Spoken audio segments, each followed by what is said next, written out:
Olá, tudo bem? Bom dia. Chegamos no nosso capítulo 5, então, do livro O Poder do Agora, de Eckhart Tolle. Então, vamos começar. O estado de presença. Não é o que você pensa que é. Você não é o que você pensa que é. Você continua falando que o estado de presença é a chave. Acho que compreendo a ideia mentalmente, mas não sei se alguma vez vivenciei esse estado. Imagino que seja. É do jeito que eu penso ou é algo completamente diferente? Não é o que você pensa que é. Não podemos pensar sobre a presença, nem a mente pode entendê-la. Compreender a presença é estar presente. Faça uma experiência rápida. Feche os olhos e diga: imagino qual será o meu próximo pensamento. Depois, fique bem alerta e espere pelo próximo pensamento. Haja como um gato espreitando o buraco do rato. Que pensamento será que vai sair do buraco do rato? Experimente já. E aí? Tive que esperar bastante tempo até que surgisse um pensamento.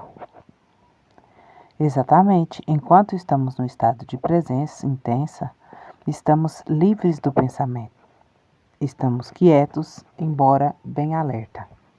No instante em que a consciência desce abaixo um certo nível, os pensamentos surgem aos borbotões. O ruído mental volta a aparecer e perdemos a serenidade. Estamos de volta ao tempo. Para testar o grau de presença, alguns mestres zen tornaram-se conhecidos por se aproximarem dos alunos por trás e de súbito atingi-los com um bastão. Que susto! Se o aluno estivesse totalmente presente e em estado de alerta, se tivesse mantido seu lombo cingido e a sua lamparina acesa, que é uma das analogias de Jesus, se utiliza para falar da presença. O aluno teria percebido o mestre se aproximar e teria imobilizado ou se desviado para o lado. Mas, se o aluno fosse atingido, significaria que estava mergulhado em seus próprios pensamentos, o que quer dizer ausente inconsciente. Para ficarmos presentes no dia a dia, ajuda muito estarmos profundamente enraizados dentro de nós. Do contrário, a mente, que tem um impulso inacreditável, nos arrastará com ela, como um rio cauteloso. O que você quer dizer com enraizado no seu interior? Significa ocupar o corpo completamente. Ter sempre a atenção concentrada no campo energético interior do corpo. Sentir o corpo bem lá no fundo. Como se diz, a consciência do corpo se mantém presentes. Ela nos dá uma base firme no agora. Capítulo 6. Isso aí vamos ver no capítulo 6 mais detalhadamente. O sentido esotérico de espera. Num certo sentido, o estado de presença poderia ser comparado à espera. Jesus empregou a analogia da espera em muitas de suas parábolas. Não se trata de costumeiro tipo de espera, tedioso ou agitada, que é uma negação do presente e sobre a qual já comentei. Não é uma espera na qual a atenção fica focalizada em algum ponto do futuro e o presente é percebido como um obstáculo indesejável, que nos impede de alcançar o que desejamos. Existe um tipo de espera que requer uma prontidão total. Alguma coisa pode acontecer a qualquer momento e, se não estivermos absolutamente acordados e calmos, vamos perdê-la. Esse é o tipo de espera da qual Jesus falou. Neste estado, toda a nossa atenção está no agora. Não há nenhum espaço para fantasias, pensamentos, lembranças, antecipações. Não há tensão, nem medo, apenas uma presença alerta. Estamos presentes em todo o nosso ser, com cada célula do corpo. Neste estado, o você, que tem um passado e um futuro, em outras palavras, a personalidade, dificilmente está ali. E, mesmo assim, não se perdeu nada de valor. Você ainda é essencialmente você. Na verdade, você é muito mais inteiramente você do que jamais terá sido, ou melhor, somente agora você é verdadeiramente você. Seja como um servo esperando pelo retorno do seu Senhor, diz Jesus. O servo desconhece a que horas o Senhor vai chegar. Então fica acordado, vigilante, aprumado e sereno, para não perder a chegada do patrão. Em outra parábola, Jesus fala das 5 mulheres descuidadas, inconscientes, que não tinham levado azeite o suficiente, consciência, para manter as lâmpadas acesas, ficar presente. E assim perderam a chegada do esposo, o agora, e não participaram das bodas, a iluminação. Essas 5 fazem um contraste com as 5 prudentes que tinham azeite. Fique consciente. Nem o mesmo os homens que escreveram esse evangelho compreenderam o sentido dessas parábolas, e assim os primeiros mal-entendidos e distorções surgiram enquanto eles estavam escrevendo. Com as interpretações equivocadas, perdeu-se completamente o sentido real.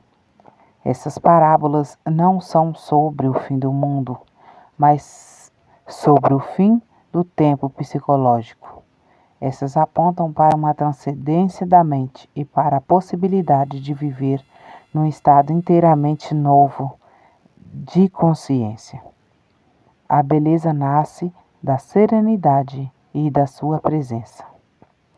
O que você acabou de descrever é algo que acontece comigo ocasionalmente, por breves momentos quando estou só e em meio à natureza. É verdade, eu também. Isso aqui deixo o meu comentário. No meio da natureza é muito fácil você se perder, ou melhor, se encontrar, né? Esquecer tudo e prestar atenção no canto do pássaro, no barulho de uma cachoeira, no brilho de uma água correndo. Eu me perco muito no meio da natureza. Na verdade, eu me encontro. É muito bom, né? Sim, os mestres Zen usam a palavra Satori para descrever um momento de insight, um momento da mente vazia e da presença total. Embora Satori não seja uma transformação duradoura, agradeça quando ele surgir, porque terá uma amostra da iluminação. Isso já pode ter acontecido muitas vezes, sem que você soubesse o que significa e como era importante. A presença é necessária para tomarmos consciência da beleza, da majestade, do aspecto sagrado da natureza. Você alguma vez contemplou o espaço infinito em uma noite clara, estarrecido por sua calma absoluta e incrível vastidão? É uma pergunta, gente, desculpa. Você alguma vez contemplou o espaço infinito de uma noite clara, estarrecido por sua calma absoluta e incrível vastidão? Já escutou a verdade, o som do riacho numa montanha na floresta? Ou o som de um mel ao cair da tarde em uma tranquila tarde de verão? Para perceber tudo isso, a mente tem que estar serena. Você tem de se despojar por um momento de sua bagagem pessoal de problemas, do passado e do futuro e também do seu conhecimento. Do contrário, você olhará, mas não verá, ouvirá, mas não escutará. estará totalmente presente, é fundamental. Existe algo mais sob a beleza das formas externas, algo que não pode ser nomeado, que é inefável, uma essência profunda, interna e sagrada. Onde quer que exista a beleza, essa essência interior brilhará de alguma forma. Ela só se revela quando estamos presentes. Será possível que essa essência sem nome e a sua presença sejam coisas idênticas e uma coisa só? Será que a essência seria lá sem a sua presença? Vá fundo nisso, descubra por si mesmo. Esse capítulo aqui, gente, ele incita a gente, né, a fazer essas experiências. Eu tenho uma experiência profunda com rios, com águas, com cachoeira, com pássaros, beija-flor, tucano, é uma ave, perdão, que eu sou apaixonada. Normalmente eu vou para a natureza porque eu sei do quanto de benefício isso me propicia. E os insights que eu tenho e descarrega toda a pilha, né, da correria que a gente mora em cidade grande. E ao ver um tucano, não sei, parece que eu fico hipnotizada. Eu fico olhando até o máximo que eu puder que ele sair de perto de mim. Ou um beija-flor. Sou apaixonada por natureza, né? Entre outras coisas também, né? Ler um livro, uma música suave, né? Uma sinfonia de Beethoven, porque não é qualquer música, né? Não é qualquer barulho instrumental que vai nos levar a essa conexão profunda com nós mesmos. A música para mim é essencial, mas aquela música que tem aquela profundidade, né? Normalmente uma música clássica. Né? Existem outras músicas que te faz conectar, né? Um louvor bonito, né? A música de alta vibração, né? Com muita harmonia, né? Instrumental, porque tudo começa da vibração, né? Que é por exemplo, um acorde musical. É uma vibração maravilhosa e essas coisas te faz ficar conectado, ou faz você melhorar sua vibração, você ter alta vibração, né? Conectar com o que é mais sagrado e profundo, né? Não é qualquer ruído, né, que vai fazer você isso, mas uma harmonia, um acorde, uma sinfonia, né? Vamos continuar. Quando você vivenciou esses momentos de presença, provavelmente não percebeu. Por breves instantes, esteve em um estado de mente vazia. Isso aconteceu porque o espaço entre o estado e o fluxo de pensamento era muito estreito. O seu satori pode ter demorado só uns instantes, segundos, antes que a mente surgisse. Mas ele esteve lá. Do contrário, você não teria vivenciado a beleza. A mente não pode reconhecer nem criar a beleza por alguns segundos enquanto você esteve completamente presente. Aquela beleza ou algo sagrado esteve lá.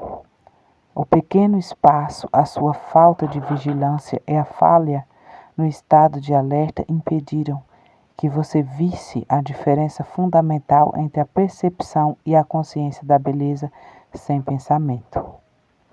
É a nomeação e interpretação disso como um pensamento. O espaço de tempo foi tão pequeno que pareceu ser um simples processo. No entanto, a verdade é que, no momento em que o pensamento surgiu, tudo o que lhe restou foi a lembrança dele. Quanto maior for o espaço entre a percepção e o pensamento, mais profundos seremos como seres humanos, ou seja, ficaremos mais conscientes. Muitas pessoas estão tão aprisionadas em sua mente que a beleza da natureza não existe para elas. Podem dizer, que flor linda, mas é apenas um rótulo mental mecânico. Como elas não estão serenas, não estão presentes, não veem a flor de verdade, não sentem a essência, no modo como não conhecem a si mesmas, não sentem a sua própria essência interior sagrada. Como vivemos em uma cultura dominada pela mente, a maior parte da arte moderna, da arquitetura, da música e da literatura é desprovida de beleza. É o que eu acabei de dizer agorinha, né? De essência interior, com raras exceções. A razão é que as pessoas que criam essas obras não conseguem livrar-se das suas mentes, nem mesmo por um momento. Portanto, nunca estão em contato com aquele lugar onde se originou a verdadeira criatividade e a beleza. A mente pode criar monstruosamente e não só nas galerias de artes. Olhe para as nossas paisagens urbanas e terrenos baldios em zonas industriais. Nenhuma civilização jamais produziu tanta feiura. Vivenciando a consciência pura. Presença é o mesmo que ser? Quando tomamos consciência do ser, e o que de fato acontece é que o ser se torna consciente de si mesmo. Quando o ser se torna consciência de si mesmo, isto é presença. Como o ser, a consciência e a vida são sinônimos. Podemos dizer que a presença significa a consciência se tornando consciente em si mesma, ou a vida tomando consciência de si mesma, mas não se apegue às palavras e não se esforce por entendê-las. Não há nada que você precise entender antes de conseguir se tornar presente. Compreendendo o que você acabou de dizer. Mas isso parece implicar que o ser, a realidade transcendental definitiva, ainda não está completo e que está passando por um processo de desenvolvimento. Será que Deus precisa de tempo para um crescimento pessoal? Sim, mas somente se visto pela perspectiva limitada do universo manifesto. Na Bíblia, Deus declara: Eu sou o Alfa e o Ômega. Eu sou aquele que está vivo, no reino eterno em que Deus habita, que também é a nossa casa, o começo e o fim, o Alfa e o Ômega. São uma unidade e a essência de todas as coisas que existem e existirão, e está eternamente presente na forma de um estado não manifesto de unidade e perfeição, totalmente além de qualquer coisa que a mente humana possa vir a imaginar ou compreender. Entretanto, em nosso mundo de formas aparentemente separadas, a perfeição eterna é um conceito muito difícil de imaginarmos. Aqui, até mesmo a consciência, que é a luz emanada da fonte eterna, parece estar sujeita a um processo de desenvolvimento. Mas isso se deve à nossa percepção limitada. Não é isso o que acontece em termos absolutos. Ainda assim, vou continuar a falar por um momento a respeito da evolução da essência em nosso mundo. Todas as coisas que existem têm um ser, têm uma essência divina, têm algum grau de consciência. Até mesmo uma pedra tem consciência rudimentar. Do contrário, não existiria e seus átomos e moléculas se dispersariam. Tudo está vivo. O sol, a terra, as plantas, os animais, as pessoas, todas as expressões da consciência em nível variáveis. A consciência se manifestando como forma. O universo desponta quando a consciência se torna um corpo e uma forma. Formas abstratas e formas materiais. Olhe para os milhões de pessoas de vida só neste planeta. No mar, na terra, no ar. Em seguida, como cada forma de vida se reproduz milhões de vezes. Com que propósito? Será que alguma coisa ou alguém está jogando um jogo com uma forma? E isso o que os antigos profetas da Índia se perguntavam. É isso. Viam um mundo como uma lila, uma espécie de jogo divino jogado por Deus. As formas de vidas individuais não são, obviamente, muito importantes neste jogo? No mar, a maioria das formas de vida não sobrevive por mais de alguns minutos depois de ter nascido. A forma humana também virá pó bem rapidamente, e quando ela se vai, é como se nunca tivesse acontecido. Isso é trágico ou cruel? Só se criarmos uma identidade separada para cada forma e esquecermos que a consciência de cada uma é a expressão da essência divina, através da forma. Mas você não sabe de verdade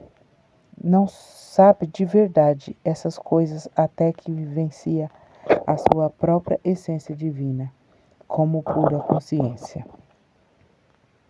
Se um peixe nasce no seu aquário e você lhe dá o nome de John, escreve uma certidão de nascimento, conta-lhe uma história de família dele e depois de 2 minutos depois, vê o que vê sendo engolido por outro peixe.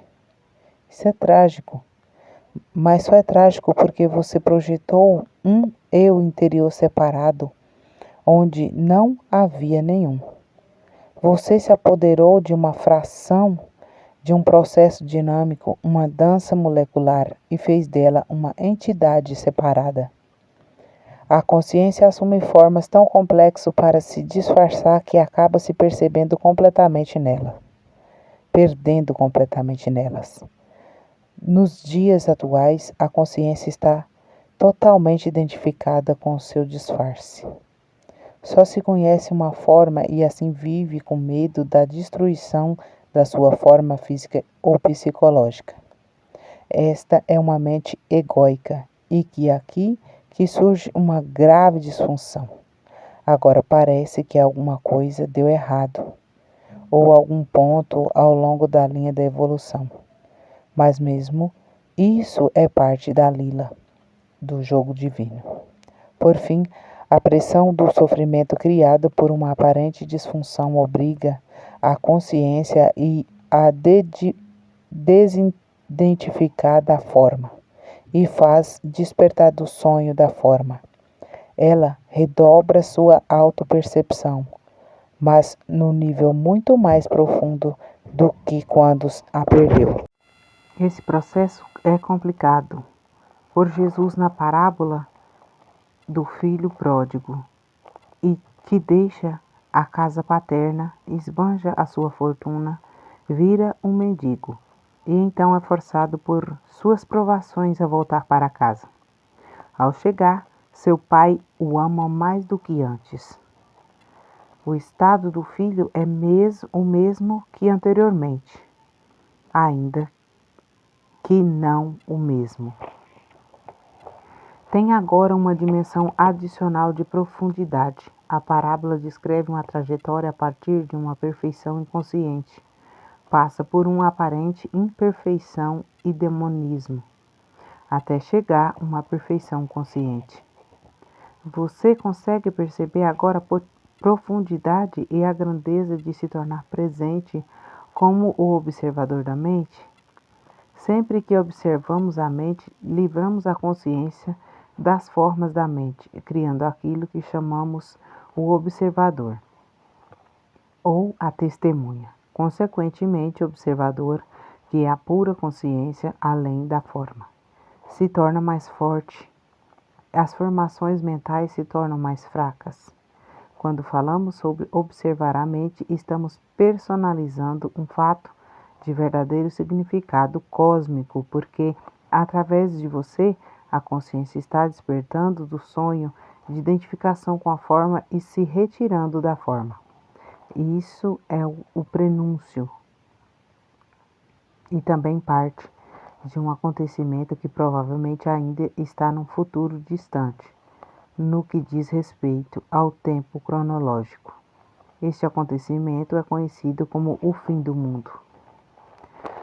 Quando a consciência se liberta da identificação com as formas físicas e mentais, torna-se o que podemos chamar de consciência para a iluminação ou presença. Isso já aconteceu com alguns indivíduos e parece que está destinado a acontecer em breve em uma escala muito maior, embora não haja garantia absoluta que vai acontecer. Muitos seres humanos ainda estão identificando com a mente e são governados por ela. Se não se libertarem a tempo, serão destruídos por ela. Vão se ver envolvidos em confusões cada vez maiores, conflitos, violências, doenças, desespero, loucura. A mente se transformou em um navio que naufraga. Se você não pular, vai naufragar com ela. A mente egóica coletiva é a entidade mais perigosamente insana e destruidora que jamais habitou nosso planeta. O que você acha que acontecerá ao planeta se a consciência humana não se modificar? Para a maioria dos seres humanos, a única maneira de descansar a mente é ocasionalmente reverter a um nível de consciência abaixo do pensamento.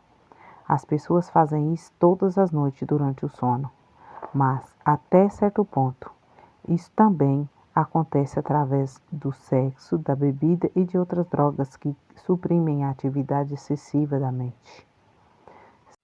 Mas, até certo ponto, isso também acontece através do sexo, da bebida e de outras drogas que suprimem a atividade excessiva da mente. Se não fosse pela bebida, por tranquilizantes e antidepressivos, bem como pelas drogas ilegais, também consumidas em grandes quantidades, a insanidade das mentes humanas seria até mais óbvia do que já é. Acredito que, impedida de usar droga, uma grande parte da população se transformaria num perigo para ela mesma e para os outros. Essas drogas mantêm as pessoas paralisadas dentro da disfunção. Sua ampla utilização apenas retarda a ruptura das velhas estruturas mentais e o aparecimento de uma consciência superior. Enquanto os usuários individuais puderem obter algum alívio da tortura diária e eles infligida por suas próprias mentes, estarão sendo impedidas de gerar uma presença consciente o bastante para se elevarem sobre o pensamento e assim encontrarem a verdadeira libertação.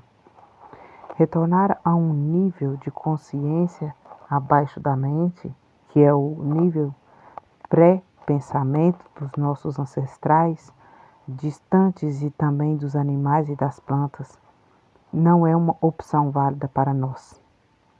Não há como retornar. Se a raça humana tiver de sobreviver, terá de passar por um estágio seguinte. A consciência está se desenvolvendo por todo o universo através de bilhões de formas. Portanto, se não conseguirmos, não terá a menor importância. Numa escala cósmica, nunca se perde um avanço na consciência cósmica. Ele simplesmente vai se expressar através de outra forma. Mas o simples fato de estar falando aqui de você e estar me ouvindo ou lendo é um sinal claro que uma nova consciência está ganhando no espaço no planeta. Não há nada de pessoal nisso. Não estou ensinando nada a você. Você está consciente e está prestando atenção. Há um ditado oriental que diz: o mestre e o ensinamento juntos criam o ensino. Em qualquer caso, as palavras em si não são importantes. Elas não são a verdade, só apontam para ela. Falo no momento de presença e, enquanto falo, você pode querer se juntar a mim neste estado.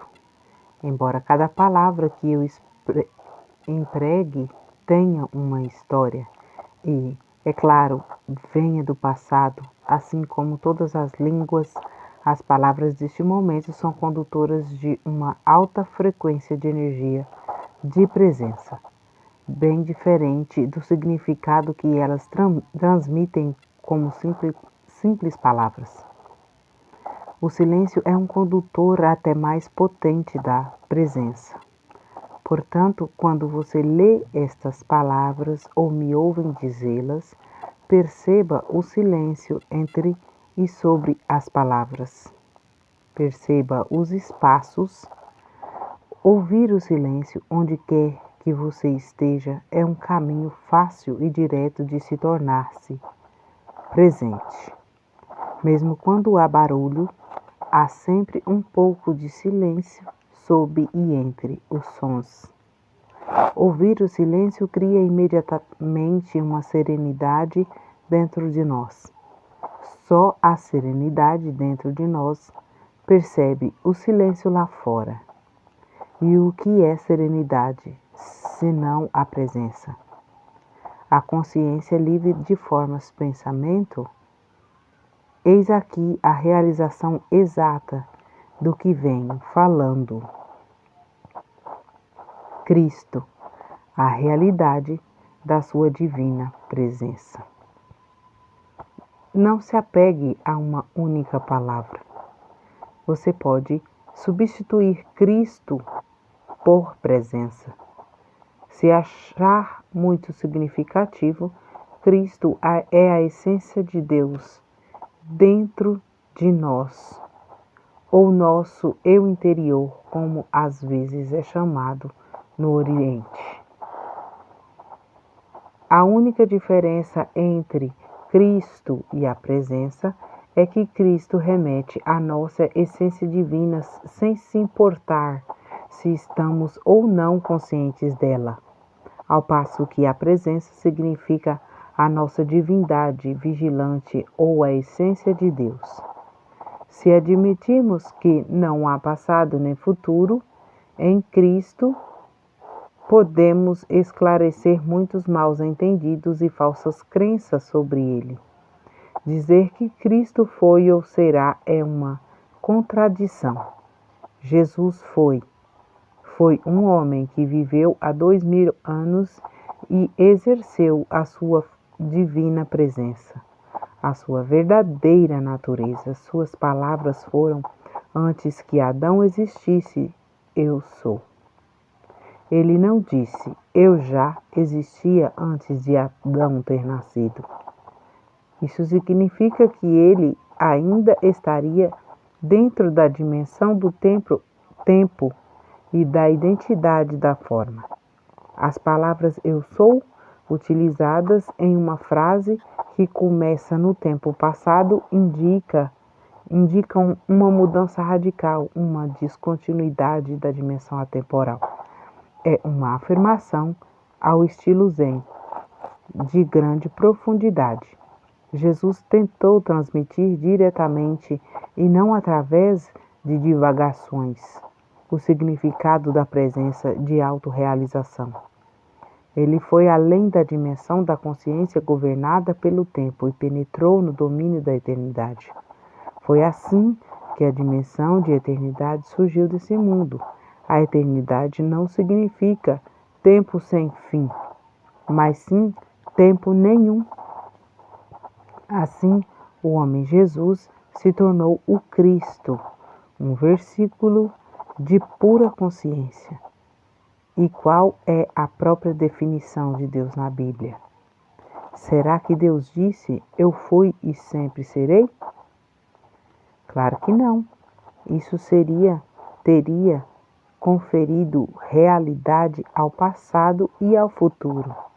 Deus disse: eu sou o que sou.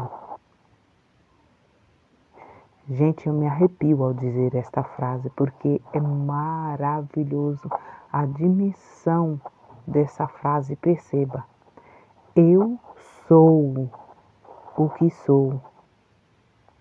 Aqui não existe o tempo, só a presença. Deus é e ponto. Deus é. Aqui o eterno agora, o eterno agora. Perceba. Eu sou o que sou. Aqui não existe tempo, só a presença.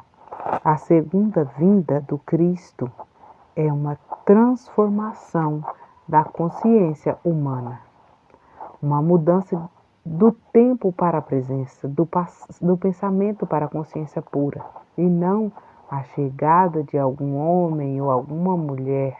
Se Cristo estivesse para chegar amanhã, revestido de alguma forma externa, o que ele não poderia nos dizer além do seguinte: eu sou a verdade, eu sou a divina presença, eu sou a vida eterna, estou dentro de você, estou aqui, eu sou o agora. Nunca personalize Cristo. Não dê uma forma de identidade a Cristo. Avatares, mães divinas, mestres iluminados, ou pouquíssimos que realmente são. Não tem nada de especial como pessoas, como não tem de sustentar o ego, defendê-lo ou alimentá-lo. São mais simples do que as pessoas comuns. Qualquer pessoa com um ego forte os olharia como insignificantes ou, mais provavelmente, nem os veria.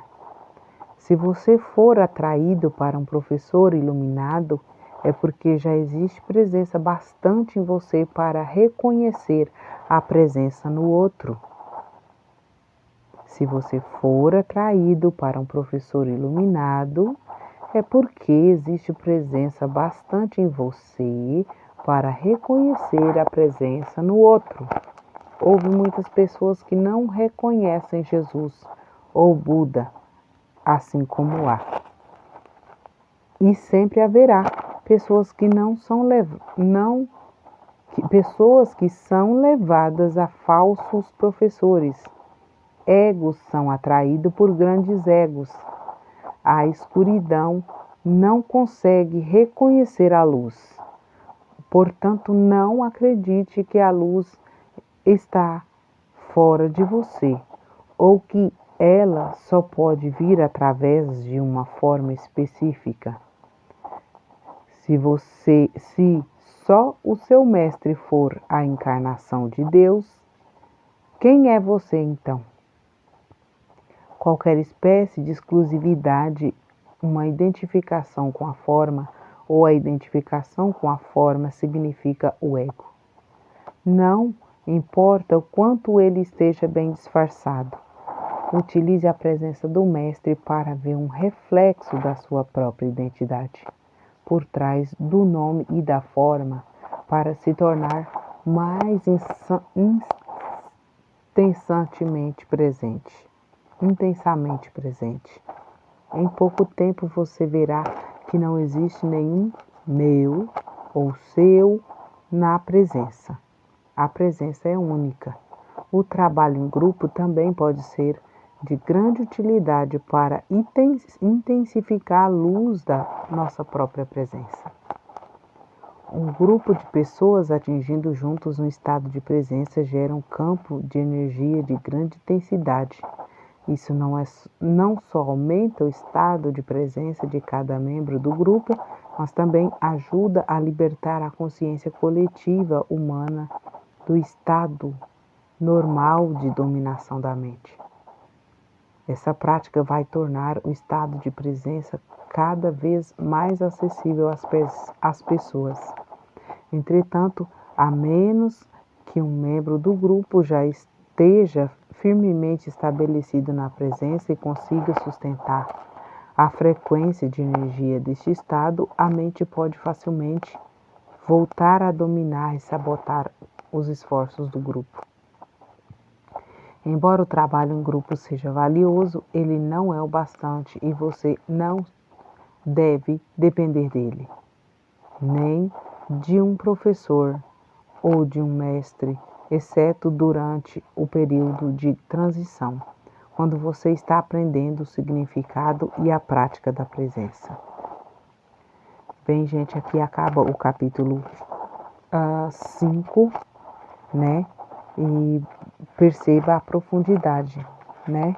Desse livro, né? Quando você estiver pronto, o seu mestre chega. Esse mestre chegou para mim agora e está chegando para você também. Se 20 pessoas ouvirem esse livro todo, né? Estou falando por minha parte, né, gente? Porque esse livro aqui já alcançou mais de 5 milhões de pessoas, né? Mas se eu, 2 ou 3 ou 4 ou 5 pessoas ou escutar esse livro, se eu fizer esse livro chegar a 5 pessoas, a uma pessoa, já valeu a pena ter lido ele para mim e para essa pessoa, tá? Eu deixo aqui o meu abraço, faça muito bom uso desse. Meu áudio não tá bom, gente.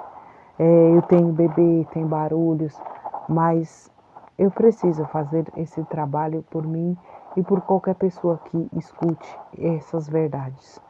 Fica meu abraço. Até mais. Até o próximo capítulo.